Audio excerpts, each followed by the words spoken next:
Hello, ladies and gentlemen. Welcome to the Tapped Out Wrestling Podcast. I'm, of course, Nick McDaniel. As always, I'm joined by my buddy Myron. I tell you what, folks, you ought to call him No Spoilers, Nick McDaniel, because this man knew what was going to happen at the end of that pay-per-view and did not tell me like a good wrestling friend would. So I got to experience all of that majesty on my own. Woo! Lord, what an ending. Yeah, man. Great stuff, man. Absolutely great stuff. We're going to talk about Night of Champions. We're going to talk about some TV stuff. We're going to talk about AEW. Hate watching. That sounds like a good topic. Quit your bitching. A little bit of a couple things. But look, we all know Night of Champions is going to be a big thing. But you know, I did not load up your shit, that watch along that you did. I got to remember that tonight. I got to download that and get that, because I got to cut another one. I have a match selected, special for this. I've been looking through old matches and been having a lot of fun. So, just wait, folks. Just wait and see.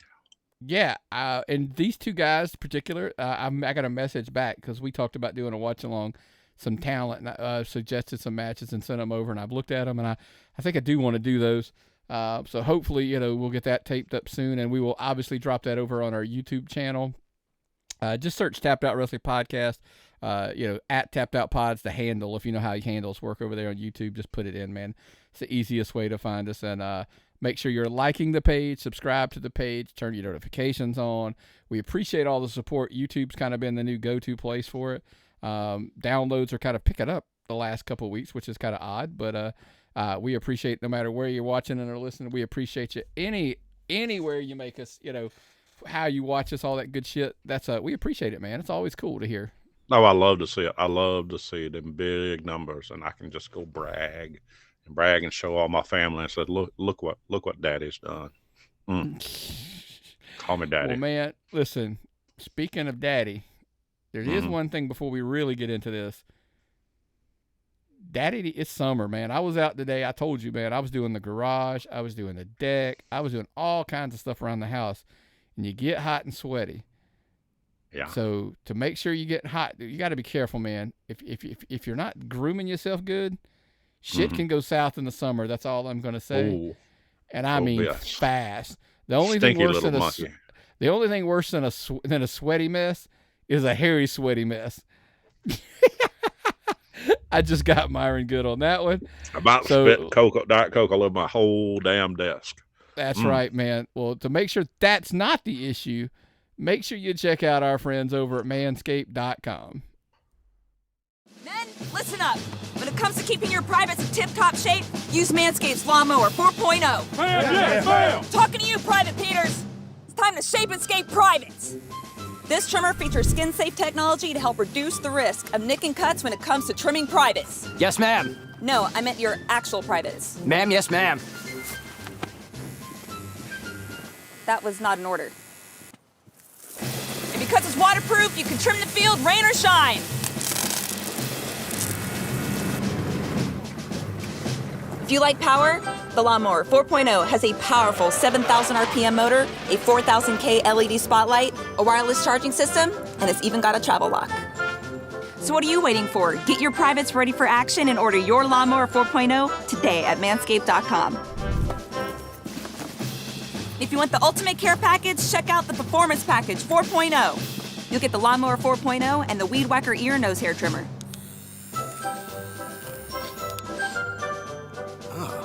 You smell that? I sure do. I think it's coming from down in your trenches. Luckily, Manscaped includes the Crop Reviver Ball Toner Spray. A refreshing spritz that's vegan and paraben-free? I love the smell of ball toner in the morning. If you're using deodorant on your armpits, don't you think it's time for long-lasting protection on your groin grenades? That's why Manscaped also includes the Crop Preserver Anti-Chafing Ball Deodorant. Fire in the hole!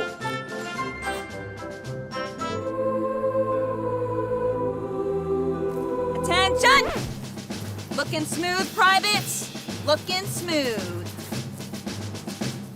Get your privates ready to engage by ordering the Performance Package 4.0 by Manscaped today. Receive free worldwide shipping, a free pair of Manscaped boxer briefs, and a free Shed travel bag. That's right, man. Like I said, here in the summertime, nothing worse. Yeah, you got to make sure you're groomed up. And the old lawnmower, man, does a great job. Just no nicks, no little pulls, no tears. Oh, it's the best, Myron. I can't. They left something out of the instructions, though. What's that? You need to rinse it off between between shaving your sack and trimming your beard. Okay, Myron, you don't use the same one. Oh, that's just a tip. You didn't put the. You didn't. I didn't put that disclaimer on there. You didn't send me the right instructions then. Okay, yeah, you don't use the same one. Just I wonder where my beard. I wonder where my beard was getting curly. Exactly, the short and curlies. Yeah. But all right, brother. Look, Night of Champions. I saw somebody make a funny joke. Night of Champions at 1 p.m. on a Saturday, and I reminded them it was night there. It was. But I got a question for you, Nick.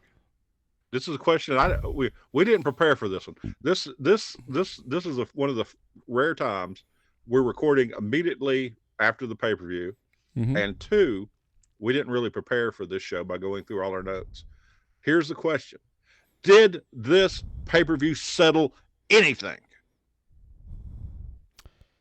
I think, well, in some of the stories, but like all good PLEs pay-per-views, I love when some stories start, some stories end, and some stories continue.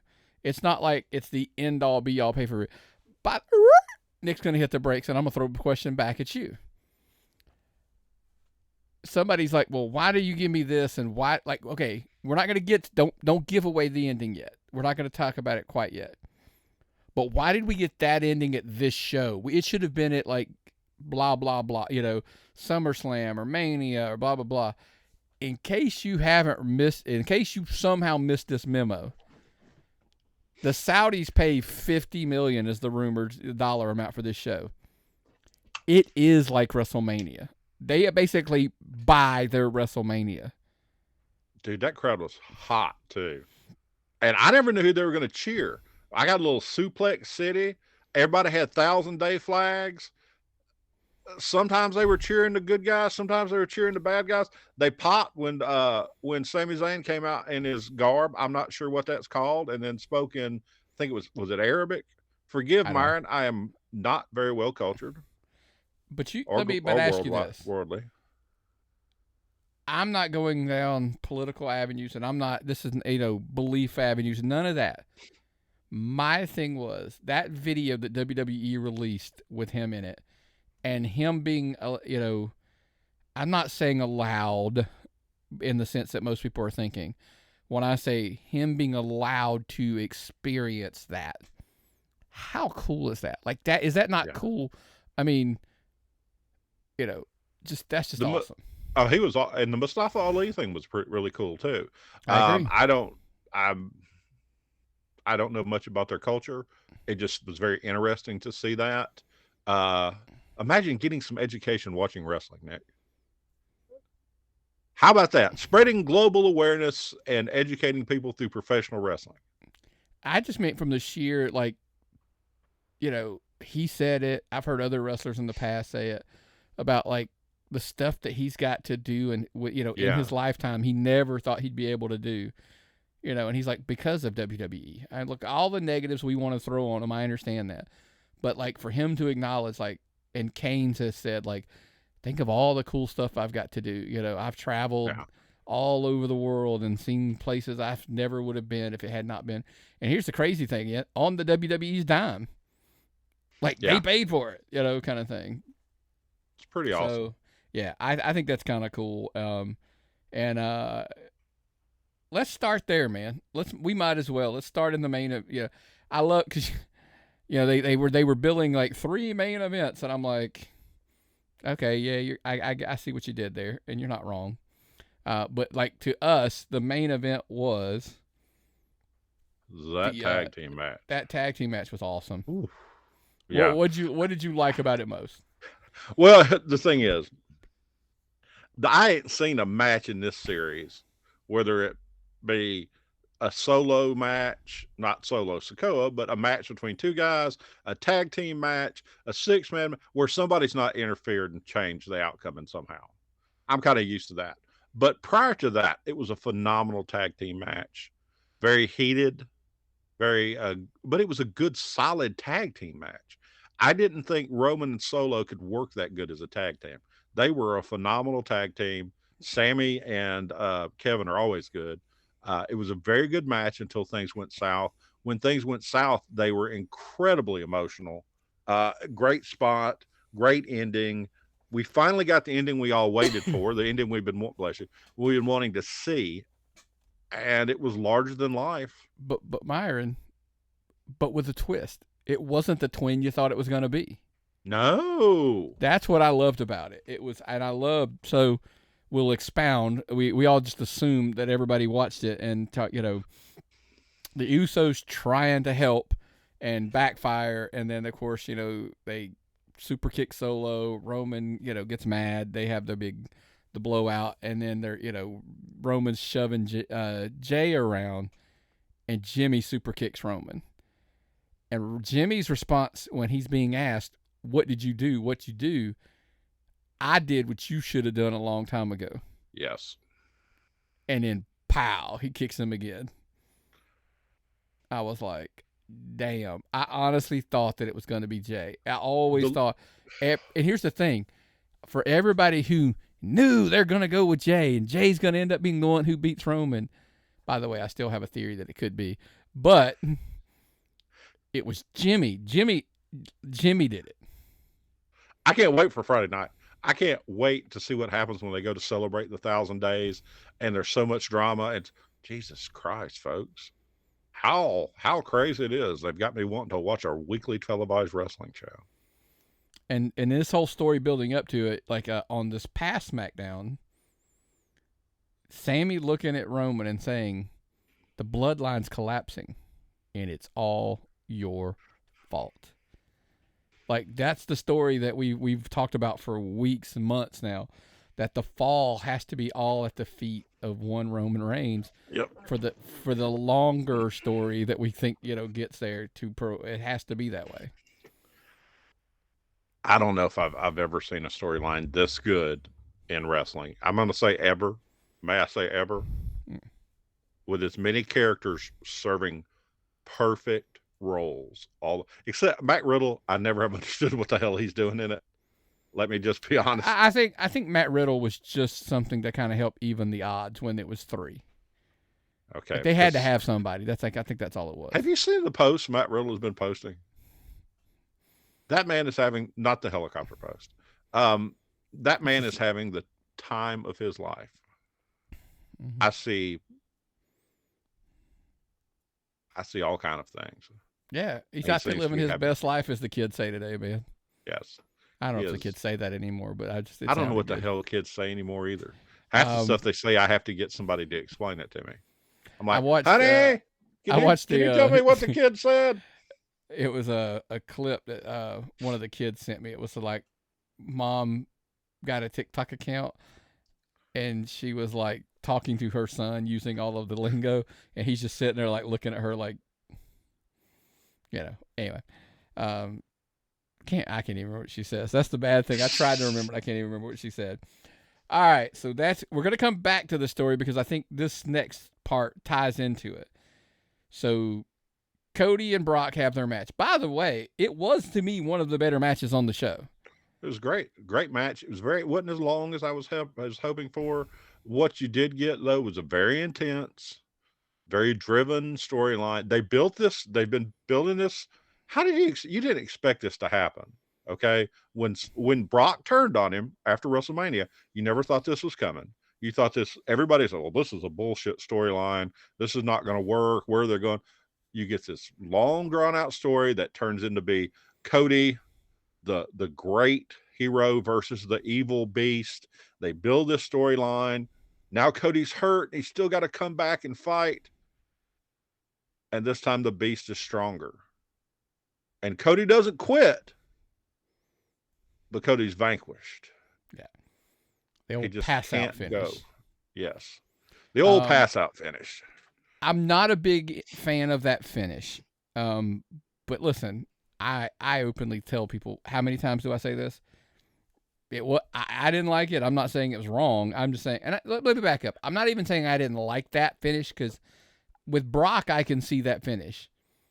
It just wasn't. It was just. It wasn't what I thought was. I was like, oh, because guess what I did? I got in my own head and like started thinking what I would want. So I didn't get it. So I was like, oh, I wouldn't have done that. But, I think they told a really good story with Cody being able to use it. So they kind of built nicely, like, oh, yeah, I can use the titanium plated, exocast. They kept pointing out what it was called for some reason. It kept saying like exocast or something. I'm like, designed by Tony Stark.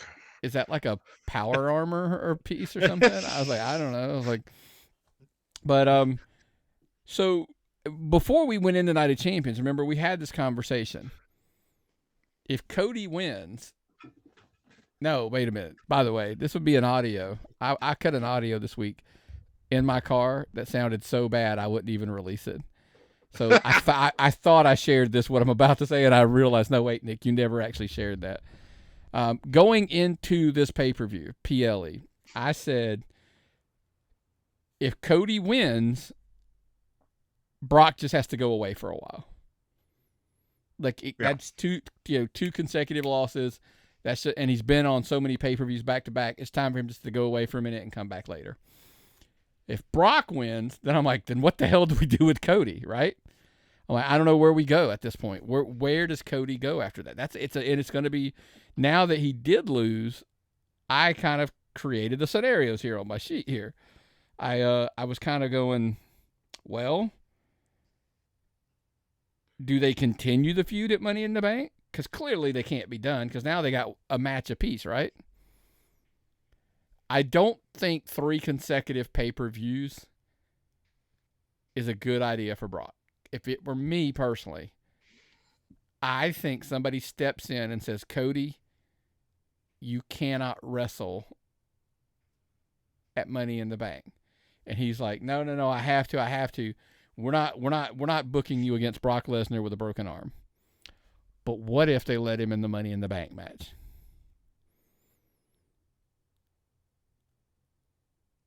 He has an opportunity. The one that's in London? Yeah. The one that they played the 007 theme song to? Correct. When they were, oh, God, I was sitting there, and I'm just sitting there watching the pay-per-view, and they start, that was cool, dude. Yeah. They're hitting all my marks, man. So would you like to see, here's my theory. It's not going to happen, by the way. Everybody, I always throw my disclaimer at the beginning. I think this would be a cool concept. Cody enters Money in the Bank. Because remember, I also pointed out, Cody went, and we'll get to the WWE Championship in a minute, or the new world title belt, but we'll come into that last. Cody cannot win that Raw World Championship. He has to beat Roman, right? He has to beat Roman. The story's not finished if he doesn't beat Roman. We've established that in our heads. Whether we're right or we're wrong, and by the way, it's our fault that we've set the bar here, because if it doesn't happen, we're going to be disappointed. But what if Cody wins? Because he's got to win Money in the Bank, or he's got to win the Rumble to get a shot at it, because they're on separate brands. So my question is, now, because now it came out that Roman is supposedly going to be booked on the Money in the Bank card as well. So we're going to get him in the Night of Champions, Money in the Bank, and SummerSlam. That's what we're being told. Right now, he's going to be booked on 3 consecutive pay-per-views. My thing is, look, you got him in a tag match at Night of Champions. I think we're going to get him in a tag match at Money in the Bank. That would be reasonable, all things considered. Or, here's the or. I think one of 2 things happens at Money in the Bank. I think, 1, we get Roman and Solo versus the Usos. Ooh. Or I think we get Roman versus Jimmy, with Solo in Roman's corner and Jay in Jimmy's corner. Which something goes down in that match. I think, which ultimately leads us to, because everybody wants it so bad, I think hear me out. I think the Jay Roman match happens at SummerSlam for the championship.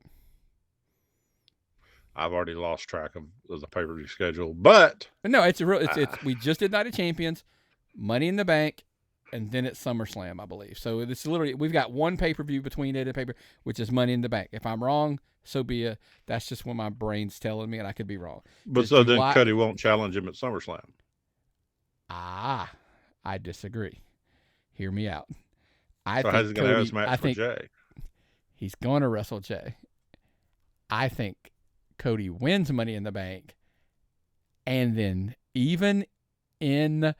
will beat Jay, but being beat down by the Usos and the Solo, who have all turned on him at that point, Cody cashes in, and he wins the championships.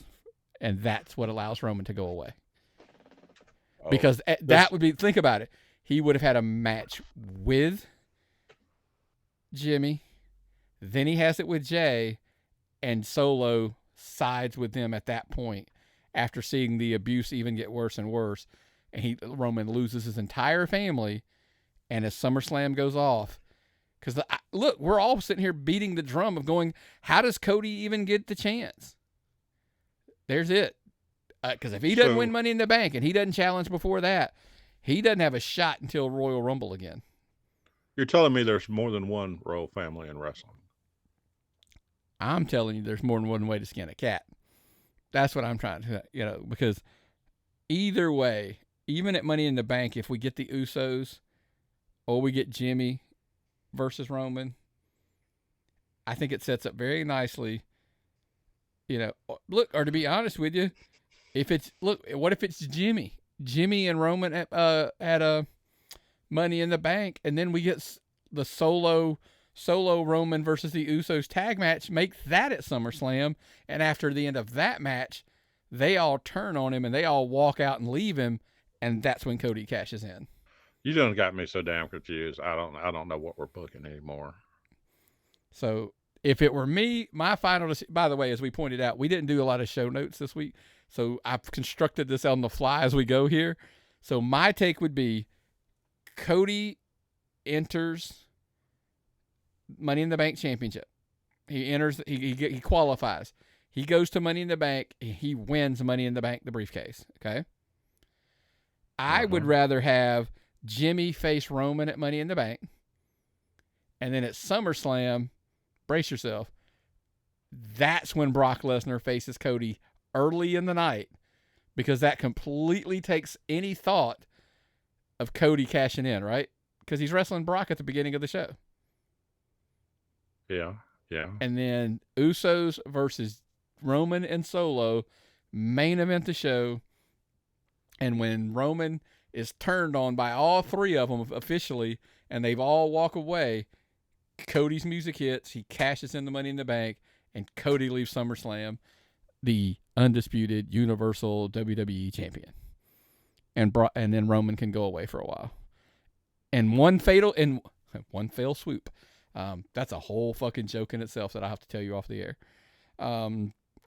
Cody beats Brock Lesnar, and he defeats Roman Reigns in one night to become the undisputed WWE Universal Champion. So that's the vacation episode, where Brock and Roman both take a vacation. You nailed it. That's why they both go away. tappedoutpod@gmail.com. Share your thoughts if you did agree. When at SummerSlam? When do they hold it now? That's August. That's the August pay-per-view, yeah. Well, hell, let it go in June so they can at least have some more time where it's sun. I mean, they'll be September on vacation. I guess I'll have to go to the tropics. Yeah. Or back to the island of relevancy. It's almost what's the weather fall. like? Once fall hits, Brock's got to go hunting. Oh, he got to kill stuff. He's got to kill a moose or two, or elk or whatever. Bare hands. Exactly. Cody ought to get like a magnet or a grappling hook in his thing, like a Mandalorian, and just go and grab that case like that. With that arm, that exoskeleton he's got now. Yeah, exactly. This is the way. Now, we referenced it. Seth Rollins defeats AJ Styles. Shit. Really good match. That was one of the best matches. I can't. This is where those little virgins from Japan are like, that match was not as good as Kenzo Tsuji versus Smackdown in Japan, and Dave Meltzer gave it 18 stars. No, that match was phenomenal. There's nothing at AEW, there's nothing in New Japan as good as what that match was. Because those guys were that was a WWE match in Saudi Arabia. Those guys tore it up. You got everything. You got the Seth hurt ankle. You got AJ sticking him in the calf crusher. You got every single move they could put into it. Storytelling. Oh man, I thought that match was perfect.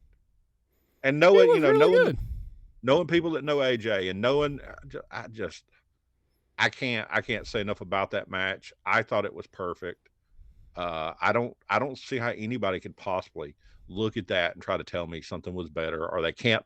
Those WWE haters, that's one of those things. Those WWE haters, I don't see how they can look at that and tell me, oh, well, that's just the WWE and the WWE, so blah, blah, blah. And then start talking about Bastion Booger and stuff like that. But you could be qualified as an AEW hater at times. I'm not as much as a hater as it's just like sometimes I look at it and it's silly. And I don't know why I think wrestling should be so fucking serious. Okay? I'm not all Jim Cornette. I like comedy. I don't have to be Jim Cornette every minute. Sometimes I like have a spasm and turn into Jim Cornette. That's like who my secret identity is sometimes. Mm-hmm. But the AEW stuff, I don't understand most of the time. Now, when I can get a match, I don't know how to hate. Listen, Myron, we look. You touched on something that I heard on a podcast this week that kind of rings dear to my heart when I was thinking about it.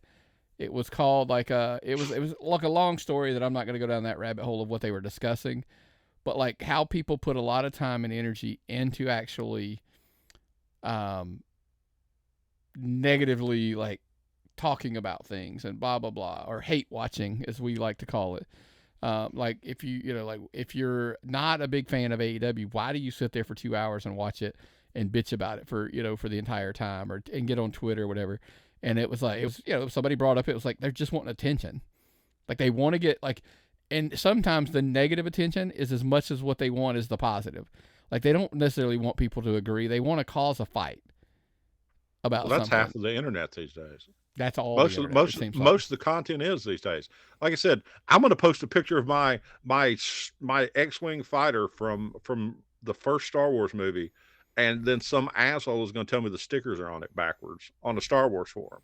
Or I'm going to post a picture of my dad's stereo, and somebody's going to tell me I need to redo the capacitors on it because they're never going to work.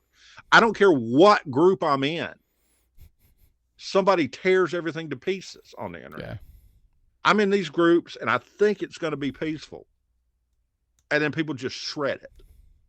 And I was telling somebody today, the only groups I am in where everything is okay is a group where the moderator makes every single post be approved by the moderator.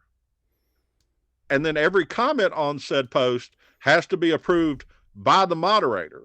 So I don't see any negative posts anywhere on that whole group. Someone has to control it to keep the negativity out, because if you don't, we look at everything on the internet. People will mistake stuff. They read half a story. They read a headline. The Rock is sued for $5 million in a kidnapping case, so he'll never get another movie role again. The hell? Yeah, we say that all the time, man. It's like it's like me telling people like, oh, you came to the understanding that you didn't like Raw this week, Dynamite this week, Smackdown this week, by you watch the YouTube clips. And I said, if you do that, you're as bad as the person who reads the headline, but not the article, and then is commenting or posting about it or sharing it and saying something. I'm like, dude, if you don't know the whole story, and by the way, out of context, wrestling's fucking weird. So I always tell people, like, somebody asked me, why do you record Raw, Dynamite, and SmackDown and NXT? Because if somebody says, hey, did you see this on one of those shows? And I say no, I don't go find a YouTube clip of it. I go pull the show up and watch the segment, not the highlight, and make my judgment. Because you have to see it in context. You have to see it in context. And to speak on something, and I'm not even going to say intelligently because we're discussing wrestling, I'm going to say, but to speak on it with, I'm going to say, yes, I need to see it in full. I can't judge something and go, I saw the 20-second clip and this is what, and I'm like, but the match was 25 minutes, or something like that. Yeah, but whatever. The hardest thing in wrestling is being a wrestling fan and or a podcaster is explaining it to your wife. The hardest thing I ever had to do. But seriously, if you ever take a moment in wrestling and say, honey, let me show you something. And they look at you like, let me show you something. Yeah. That's how they look at you, like you're Fire Marshal Bill. Yeah. Okay. It's sad. When I look at my wife and say, hey, honey, let me show you something. That's not the way she looks at me. Yeah. They look at you like you're a kid and you colored a picture with your own feces. Okay. Like here, it doesn't work that way. But it's like, okay, I'll just give you the perfect example. I hear Sabu came out on AEW, and I'm like, oh, that's fucking stupid as shit. Do I know why Sabu came out? No. Do I know in what context Sabu come out? No. Did I automatically assume Sabu coming out was stupid? Because Sabu coming out on a major network television program, knowing Sabu, I automatically made the judgment call, not knowing what the hell was going on, said it was stupid. And I said Tony Khan was running a retirement home for old wrestlers. Yeah. I need to go and look at that. I need to go and understand why he brought Sabu. Now, maybe it is stupid. Yeah. Maybe him and Tony Khan were sharing a crack pipe. I don't know. But I need to know about it more before I go out and making comments on it. But to clarify, to touch on, you brought up that specific topic and to follow up on the story, the best way I can explain it would be, why would you put this much time and effort into something that you didn't like? And what I mean by that is, you were telling me that somebody was making all these posts about it. Remember that time they were in NXT together, and then I saw somebody on social media had put the picture, said, see, here they are together, and they had Photoshopped Sabu into the photo. And I'm like, here's the thing. And I look, by the way, it was funny. I'm not saying it wasn't funny. However, if you hate something, or if you're like, I don't like AEW, then why are you not doing something constructive with your time? That's not constructive. Why are they doing it? Fucking attention. We keep coming back to they just want attention, which is why we bang. Watch our show. Download our show. Sorry, I'm trying to differentiate these people from ourselves, Nick, and it's you keep. Oh no. There's a big difference between just putting hate junk out there. We try to be constructive in a lot of ways. When we will get there, the constructive part of the show's coming in a minute, right? I was bitching because they put the best match on first, because I don't ever start watching the pay-per-view till an hour in. Yeah. And I was like, God damn it, they started with the best match first. I know you, because that's what's funny. I know you don't watch it, and I let it finish, and then I was telling you how good it was, and you're like, oh shit. Yeah. I turn into you're the one that talks about Bill what's his name? Bill Burr. Your comedian. Yeah, Bill Burr. What's his name? Bill Burr. Bill Burr. And I'm like, shit. Yep. Because that's the thing. I have a way I watch the wrestling pay-per-views. I usually let it run because there are parts I don't typically watch. I don't want to see 18 shop commercials. Because you don't have the premium service. You actually have to sit through all I sat through the Little Caesars commercials and stuff like that. Yeah. Yeah. I can't even stand to sit through the premium service sometimes. The things that did surprise me, how about Asuka? Is she not the biggest workhorse they have? Yes. Look, yes, I will say this. So this will be the last thing because we got to get a couple other things in before we go. But I will say this. I think Asuka is their ultimate 5-tool player that they can. I was always afraid that what I was afraid she was going to be, though, was that it was going to turn into more. She was going to be Natty. Yes. Yes. And because Natty's a very complete wrestler with more wins than any women's wrestler of all time. But you only see her every once in a while. Asuka is the Pete Rose. You know, Pete Rose was an all-star at like 5 different positions. You know, he was like a first base, second base, shortstop, third base, and 2 outfield positions, if I'm not mistaken. An all-star at every one of those positions. That's what I consider Asuka as. I mean, she's able to go in there and do different things for them at all different times. So she can be she can be the heel, she can be the baby face, she can do the mist, she can be a technical wrestler. I think she's one of the best like values in the women's department, in my opinion, because she can go against almost anybody they have, from Charlotte Flair to Liv Morgan. And real quick before we move on to the WWE, Liv Morgan was hurt. Apparently Dakota Kai hurt her. And then in the process, once she found out she was hurt, Dakota Kai was trying to protect her and got hurt herself. Yeah. Wow. And the tag team division like crumbled in like a day, like in one match. But I gotta say that's pretty epic of Dakota Kai trying to protect her. Trying to take care of her. I agree. I do agree. So what else you got for us? Well, real quick, where I was going with that, I just wanted to let you finish praise on Asuka. I feel like Asuka was the right move. I think they were ready to move on from Bianca. I think, Bianca needs a change. I don't know what that change is. I think it's a heel change, but I think she needs a change, and I think that character was starting to stale a little bit, and I think they're ready to move into, like do something different. I don't know what that is. As the old guys say, go away and learn a new hold. Yeah. I think it's something like that. I think that's exactly where I was going with it. And so anyway, that's kind of where I was saying. I think she's a good 5-tool player, and I think she was the good one to make that move to. Yeah. So anyway, AEW. I know. Nick Khan did an interview this week. I wanted to address that for real quick. Oh, this is this is an interesting one. The things that I picked up is, they're out of their Fox exclusive window. Apparently Comcast, NBC, Universal, Raw still is in that window. They weren't on the exact same timetable, so they're still in that window. And points being brought out was, look, it doesn't mean they're leaving Fox. It just means now they're allowed to talk to other people.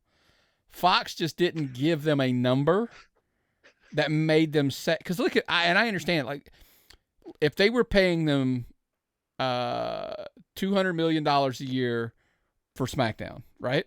That's the $1 billion, $200 million, 5 years. If they want 225, okay, I'm telling you, I'm making these numbers up right now. Don't hold me to any of this. If they wanted 225, and Fox came back and said, look, we'll keep you. We just don't want to pay an increase. We'll keep you at $200 million for 5 years, $1 billion, 5 years. All that is that's a free agent quarterback saying, it's good money. I appreciate it's a great offer. I just want to see what else is out there. And, because then once you go out there, there might be another network / team, in my quarterback analogy, that says, we'll pay you $210. Go back to Fox and said, hey, they're offering me $210. Is that something you'll match, or are you out at $210? And if they say, hey, we're out at $210. You see what I mean? Like that, it's just negotiation. And in case you haven't heard, Nick Khan is pretty fucking good at that. I'd hate to play poker with that guy. Because that guy is, and I'd hate to buy a car from that guy. Or sell him anything. Jesus Christ. That man's always like, well, we could leave now and take all of our stuff, or, we could go to this other network, or we could move Raw off Monday nights. Jesus Christ. Or we could add a third hour. We could just turn the third hour into hardcore porn. Here's my take. Just so you're aware. I want to be clear Did you? Because I don't want to be accused. I think what I interpreted him saying was, I don't know if Raw's ever going to move. They could, but I don't think. I think he was saying SmackDown can move and go to 3 hours. But here's the but. I think what he was really saying is he was telling all of the networks out there, hey guys, if you're not aware, our product can be on any night you want us to be on, and it ain't a big deal. We gonna draw what we draw. Monday, Tuesday, Wednesday, or Thursday, or Friday, we good. So bring your checkbooks and pay us. And, we ain't locked, because people are like, hey, your Friday night SmackDown, you want it to be Thursday SmackDown? It's been on Thursdays before. Shit's been on Tuesdays too. We don't mind. We'll fucking move NXT if we have. We don't care. We'll figure it out. By the way, I still say I think SmackDown is Thursday night. That's when I would put it on. I don't have the kind of work schedule I used to have where if I was off Monday, I was off Friday. So I don't know with my pending work schedule and whatever my next job is going to be. So we'll have to see what I think about it. But right now, I mean, hell, do whatever's best for the company. I mean, my opinion is just going to be selfish. But I got to give them, man. I got to give them the fact that they're negotiating from a position of power. It's no like, well, we've got to take our show wherever we can get it on television. Yeah. It's not there's still some push that it could be a streaming service, which if you get your money, I understand. That just would make me nervous as shit. But it is what it is. I mean, I understand. Here's the thing. What if NBC Universal Comcast came in and said, we'll take it, but we're not going to put it on NBC. We're going to put it on Peacock. Like, I don't know that I'd be happy with that. Of course, $1.2 billion, I'd probably live. Hey, what if Fox takes both nights? I don't think they'll get it. Bischoff, by the way, I was kind of a little surprised. He said he at first mistakenly called it Viacom, which it's actually Paramount now. Just so you're aware, that's CBS, Myron. I need a chart because look, yeah. I'm watching a lot of the old Star Wars stuff, and I had to put a chart of the timeline up as my screensaver to keep things straight. I'm gonna need a chart of the timeline of network and streaming service mergers. Well, you're just gonna call it like you just need the tree, the family tree, as I like to call it, where it's kind of spills down. HBO Max is now Max. Yeah. Right. What does Peacock become? Peacock's Peacock. But what if it shortens its name? They tweeted out they promised they would not drop the beginning of their name. Okay, I hope so. I mean, there are podcasts that call it by that. Just whip out the cock and turn it on. And I didn't know that. Yeah, Conrad and them call it like, get out your Peacock. And like, once again, I'm behind on popular culture. Yeah. So anyway, so that was a lot of it. It's the whole. I think there's a lot to it. To the TV rights, and we talked about that a little bit last week. I didn't want to go down it too far this week. I just thought that was kind of a cool thing to hear that like they're going to be flexible with nights. I do think that possibly moves to. I still would say Thursday. If you had a choice, what night would you put it on? tappedoutpod@gmail.com. Let us know, and we will share that as well.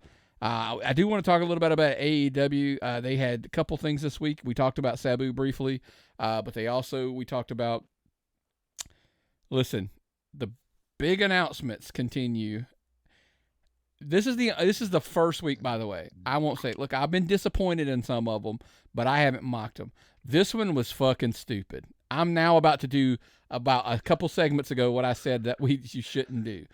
I did watch because every week in, week out, I'm creating, and it's my fault.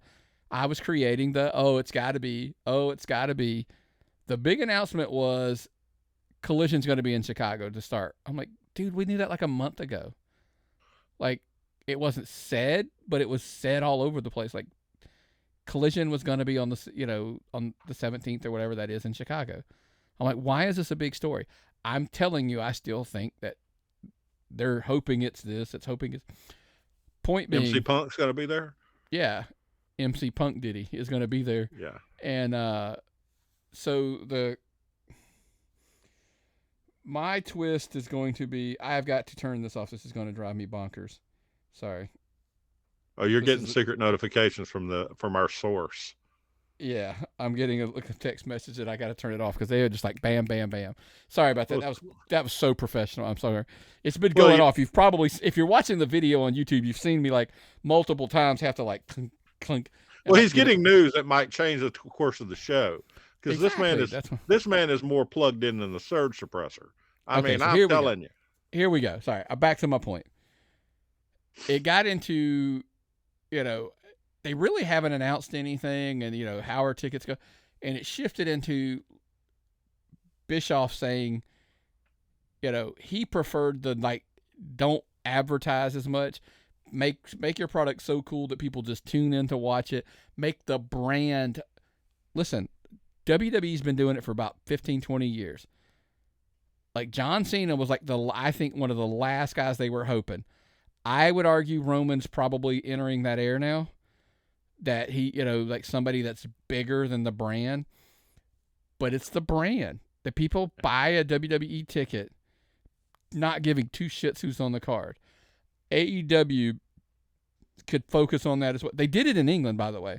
Yeah. Completely sold, all those tickets for Wembley, not a single match. And if you tell me you think, they sold all those tickets, people think CM Punk's going to be there. If you have 65,000 sheeple that bought tickets hoping that a guy who has not been on the product in a while is going to be there, that's insane. Could it be true? Yes. But my thing is, I think they bought it because they're starving for that product. I think it's a good product, and you know that. I think I'm a fan of it. I got a question. And this is their first time overseas. But everywhere the WWE goes, the people know what the hell is going on. It's not like the first time they watched wrestling. Maybe the first time they went to Saudi Arabia was the first time they've seen it. But now, when they go over there, those people know what's going on.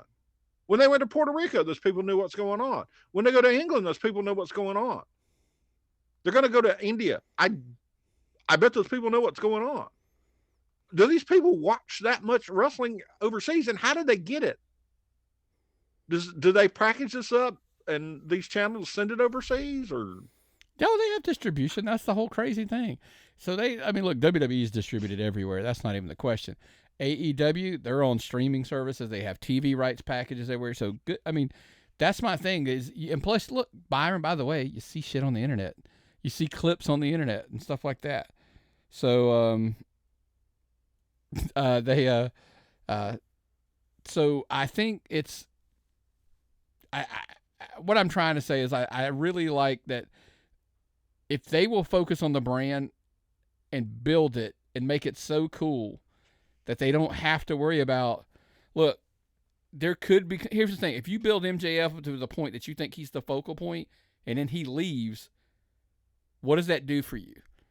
It was Vince's old theory. He didn't want to be held up to a guy leaving again. And so build AEW, which I think they can do very well, by the way. What's that movie with the corn and the baseball? Field of Dreams. If you build it, they will come. Correct. That's 100%. So, I wanted to talk a little bit about indie stuff as well. Do you have anything else on the national scene before I go down that? No. All right. Well, first and foremost, we have to go to one of our favorite segments we've been doing here. I enjoy this. It makes us dig through T-shirts on Pro Wrestling Tees. Look, if you go over to ProWrestlingTees.com, you could search the wrestlers. We are putting the links every week, by the way, in the show notes, so you can go back through the last few weeks if you want to pick up more than one, especially when they run some of these sales. Our shirts, I have the Wrestling is Like Women shirt on again.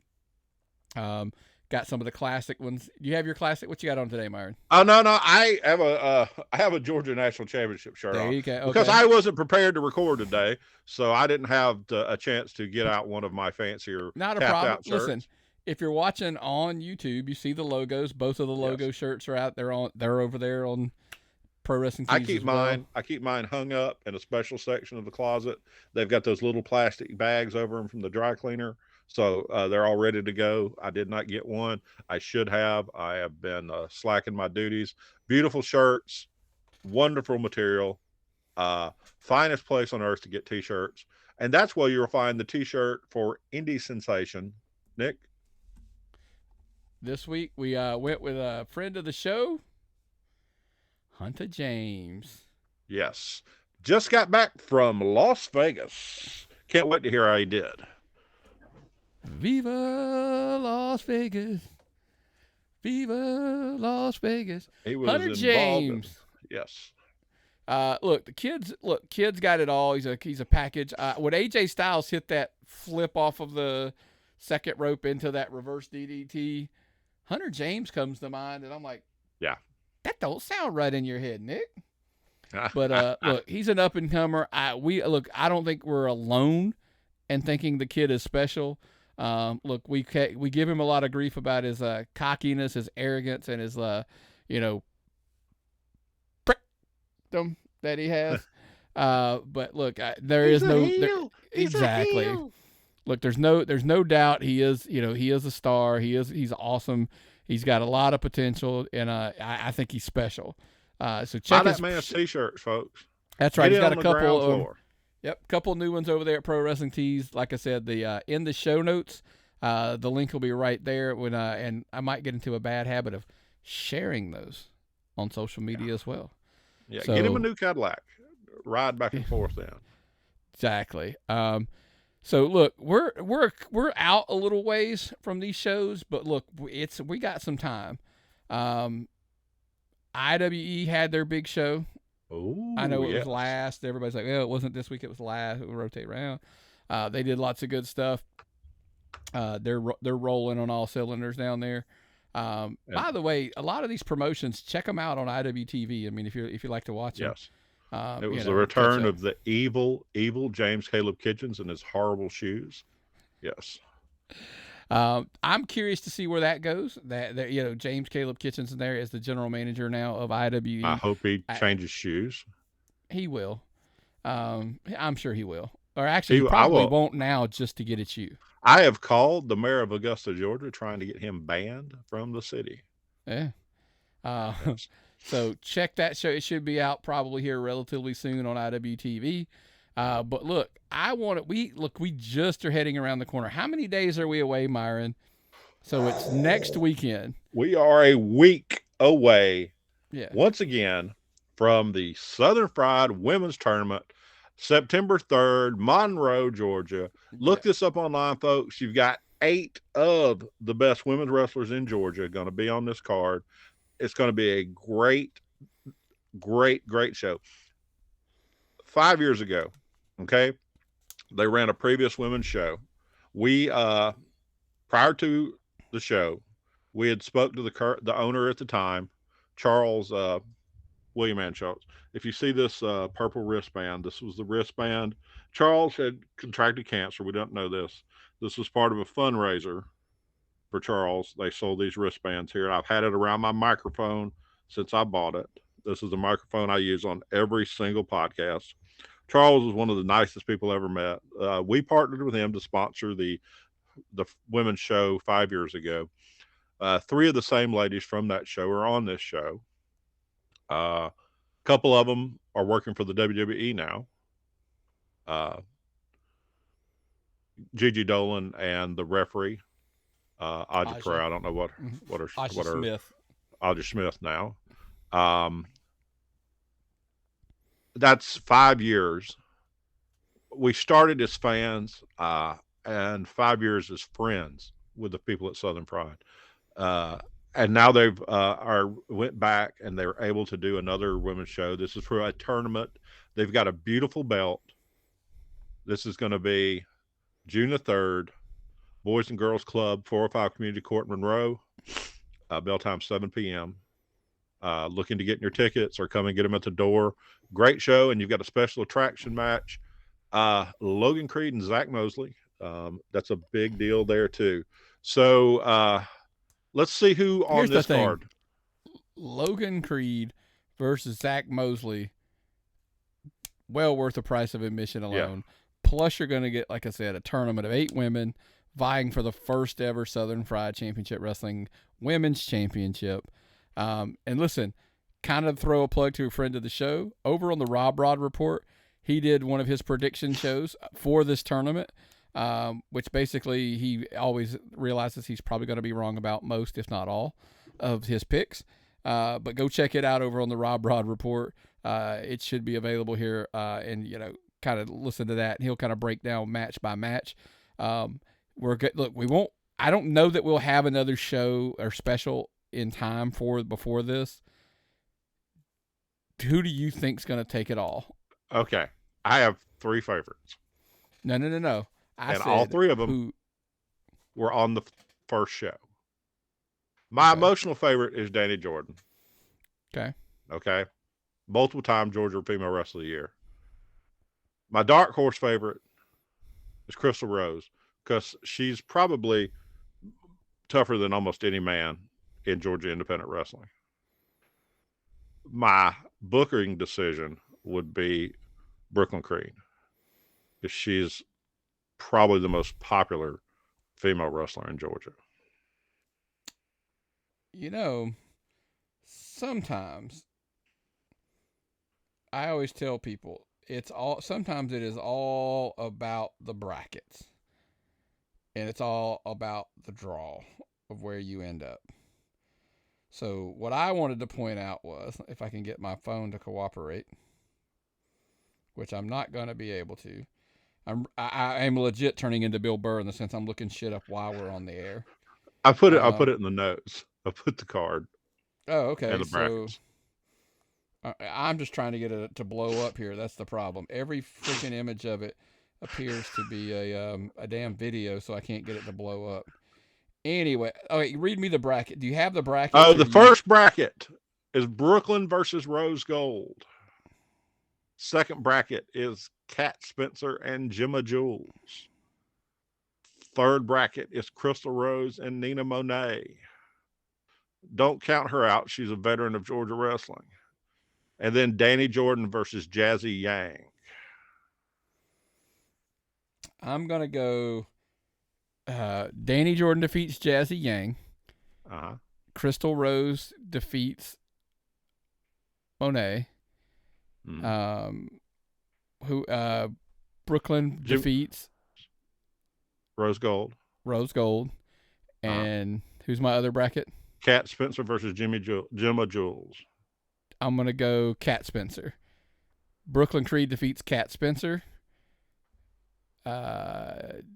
Crystal Rose defeats Danny Jordan. I love you to death, Danny, but I think I think you'll be a little bit rusty. Hopefully not.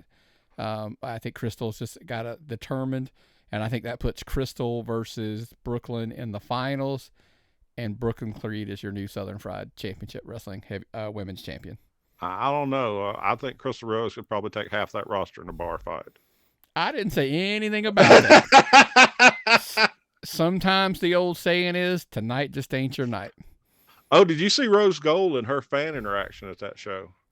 I don't even want to talk about that. I don't even want to talk about that. Guardrails. That's my magic word for the day. Yeah. Guardrails. Yeah. Lie. Yeah. Man, that's crazy. Then after that, we have the next week. We got we are going to we're going to do a breakdown of that week next week. Because double. Because it is a doubleheader. We will be at Southern Fried for Shindig on Saturday. Friday will be Southern Honor. Big weekend. So that whole I'm gonna reserve that for another week. I don't want to jump down that rabbit hole. But hey, before we get out of here, special shout out. You wanted to particularly give, and I 100% agreed. We did talk about this before we recorded. Curtis Coleman. I got to give that man props. They say most indie wrestlers don't ever work outside 20 miles from their home. Curtis Coleman's in freaking Puerto Rico working for Memorial Day. How cool is that? Yeah. How cool is that? Okay. The man is a freak of nature. I can't be more impressed with this guy in Puerto Rico working. Yeah. Don't go in the locker room with one of the Colon brothers is all I can tell you. Yeah. Listen. Or get anywhere near Abdullah. Much love. Big shout out to Curtis. 100% agree. Putting his money where his mouth is and going out there and traveling. And I would be remiss if I didn't say this, because there's somebody that I follow on social media. I don't know if it's a plus for them for me to say that or a negative. Bobby Flacco. Bobby Flacco was in Argentina and like Portugal. I'm like, dude is like bouncing from Airbnb or whatever to like wrestling all over the world. I have nothing but respect for that kid. I mean, Airbnb. I've He been bouncing from hut to hut. That motherfucker has been going up and down the Amazon River in a dugout canoe, hitting wrestling venues. I've been watching them pictures. Like, that's insane, the adventure he's been on. Yeah. That's cool. I won't lie to you. I'm jealous, man. Keep sharing those pictures and enjoying that travel, man, because that's wild. I don't really like to go outside my house. Listen, I'm just telling you, dude. I think it's awesome. I'm really impressed. And I admire him, but yeah. Yeah, but Curtis, Coleman, Bobby Flacco, I mean, just nothing but love for both of those guys this week. So, practice your trade. Very impressed. 100%, man, 100%. Speaking of our trade where we specialize everything is, man, look, we're going to try to, Myron owes me a bonus thing. I'm going to try to upload both of this episode and the other bonus thing tomorrow. Because if you haven't realized, we're recording on Saturday night. It'll still go up on Sunday though. So, but all of that stuff, our home at youtube.com, Tapped Out Wrestling Podcast. The handle's Tapped Out Pod, just like everything, because God forbid we don't brand everything Tapped Out Pod. Make sure you're liking the page, turning on your notifications, subscribing, all that good shit. You can even become a member and get stuff early, and it's stuff that, or stuff that doesn't go out anywhere else. Secret stuff. Secret stuff, yeah. But look, some people like to listen in the car because, look, sometimes our sexiness is too much to absorb watching us on YouTube, so they just want to go audio only. And look, my voice isn't Myron's. Myron's got the soothe their soul voice, and I do not. But look, so those people help me pay off my teeth. But I'm still working on that. Sometimes, like I said, they just can't handle the sexy. They go audio, so they're a podcast listener only, and that's at Apple Podcasts, Spotify, Podbean, Amazon Music, iHeartMedia. Jesus, if it's a podcast platform, we're there. Every week, like, I find a new platform that I'm like, I did not even know this platform existed, and we're there. So keep that in mind. But hey, if you have a home that you like to listen to our podcast, man, throw us a bone. If you enjoy the podcast every week, throw us a 5-star rating review. We greatly appreciate it, man. Because, it just makes, look, you want to know the truth? It strokes Myron's ego to get a 5-star rating and review, I'll text him and say, hey, read it. Yes. It'll make you feel better today. So yes, it does. There's some days where I don't even want to get out of bed, and I'm laying there in my underpants, and then Nick sends me a 5-star. Hold on. Let me. So go stroke his ego. No. Give Myron a good stroke. Let's not talk about stroke and 5 stars in my underpants all in the same sentence. So. But I turned out an offer this week from Conrad Thompson to come work from him because the money on this podcast was much better. So keep us going, folks. I do love it. I love it. And I enjoy all of my friends in our Tapped Out Nation. Well, man, that's all I've got this week. You got anything else before we get out of here? I am tab full and empty. Well, what's the old saying, brother? If I've got nothing and you've got nothing, what time is it? It's time to tap out.